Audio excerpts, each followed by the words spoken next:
Hello students, welcome back to our channel. तो आज के लेक्चर में हम एग्जाम्पल नंबर 6 स्टडी करेंगे। तो उसके अंदर हमको एक ट्राइंगल दिया हुआ है ABC, जिसके अंदर AB की वैल्यू 5 सेंटीमीटर दी हुई है और जो एंगल है ACB वो हमको 30 दिया हुआ है, ठीक है। और हमको BC और AC की वैल्यू फाइंड करनी है। तो अब हम सबसे पहले क्या लेते हैं, tan 30 लेते हैं। tan 30 लेंगे तो हमको BC की वैल्यू मिल सकती है। क्यों? क्योंकि tan क्या होता है, सामने वाली साइड और डिवाइड बाय पास वाली साइड। तो 5 दिया हुआ है, tan 30 की वैल्यू हमको पता है और इसलिए हमको BC की वैल्यू मिल जाएगी। तो सबसे पहले हम क्या लेते हैं, tan 30 इक्वल टू क्या होगा, सामने वाली साइड डिवाइड बाय पास वाली साइड। तो सामने वाली साइड AB डिवाइड बाय क्या होगा, BC। tan 30 हमको पता है, tan 30 कितना होता है, तो sin 30 डिवाइड बाय cos 30 मतलब कितना होता है, 1 डिवाइड बाय √3 इक्वल टू क्या होगा, AB divide by BC। AB की वैल्यू हमको पता है 5, हमको BC की वैल्यू फाइंड करनी है। तो BC वैसे का वैसा।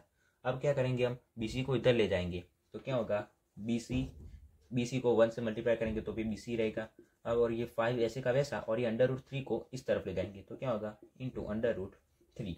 तो हमको BC की वैल्यू कितनी मिलेगी, BC equal to 5 into √3 centimetre, ठीक है। अब ये हमको किसकी वैल्यू मिल गई, BC की वैल्यू मिल गई। अब हमको किसी की वैल्यू चाहिए, AC की वैल्यू चाहिए। तो इसके लिए हम क्या कर सकते हैं, उसके लिए हम पाइथागोरस का थ्योरम भी अप्लाई कर सकते हैं, ठीक है। और हम डायरेक्ट sin 30 भी ले सकते हैं। sin 30 लेंगे तो क्या होगा, sin 30 सामने वाली साइड डिवाइड बाय हाइपोटेनस। तो सामने वाली साइड मतलब ये 5 होगा और हाइपोटेनस यानी कि AC वो भी हमको मिल जाएगा। तो हम क्या लेते हैं, डायरेक्ट sin 30 लेते हैं।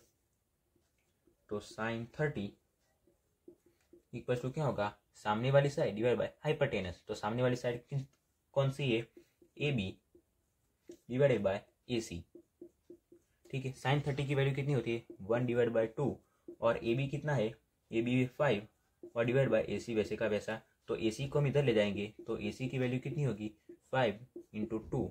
तो AC इक्वल टू कितना मिलेगा, 10 सेंटीमीटर। तो बहुत ही इजी और बहुत ही शॉर्ट एग्जाम्पल था। तो स्टूडेंट्स अभी हम स्टडी करते हैं एग्जाम्पल नंबर 7, जिसके अंदर एक ट्राइंगल दिया हुआ है PQR, जिसमें PQ की वैल्यू 3 सेंटीमीटर है और PR की वैल्यू 6 सेंटीमीटर है। और हमको ये एंगल मेजर करना है QPR यानी कि एंगल P फाइंड करना है और PRQ P और R एंगल फाइंड करना है। तो सबसे पहले हम क्या लेते हैं, cos P लेते हैं, ठीक है।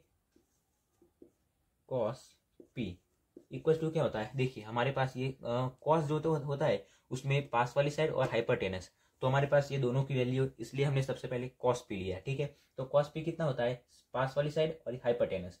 तो पास वाली साइड कौन सी है, PQ divide by hypotenuse PR। तो cos P कितना ऐसे का वैसा रहेगा, PQ कितना है, 3 है और PR 6 है।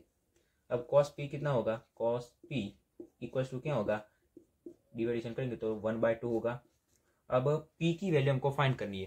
तो P तो cos 1/2 कब होता है, तो जब cos 60 होता है तो 1/2 होगा। तो हमको P की वैल्यू कितनी मिलेगी, 60 डिग्री, ठीक है। यहाँ पर ये क्या होता है, cos P इक्वल टू 1/2 मतलब cos कब 1/2 होगा, तो cos जब 60 होगा तब वो 1/2 होगा। हमको पता है cos 60 की वैल्यू कितनी है, cos 60 मतलब sin 30 कितनी होती है, इक्वल टू 1/2, ठीक है। तो P हमको कितना मिलेगा, 60 डिग्री मिलेगा, ठीक है। अब हम किसकी वैल्यू फाइंड करते हैं, तो अब हम एंगल PRQ वो मेजर करते हैं, ठीक है। तो उसके लिए हम क्या लेंगे, तो उसके लिए हम लेंगे साइन R लेंगे। अब क्या लेंगे, साइन R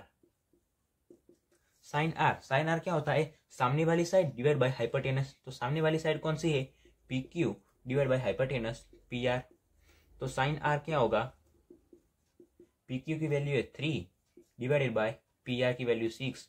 तो sine R equal to P क्या होगा, 1/2। तो साइन 1/2 कब होता है, तो जब साइन 30 होता है तब वो 1/2 होता है। तो हमको R की वैल्यू कितनी मिलेगी, R की वैल्यू 30 डिग्री, ठीक है।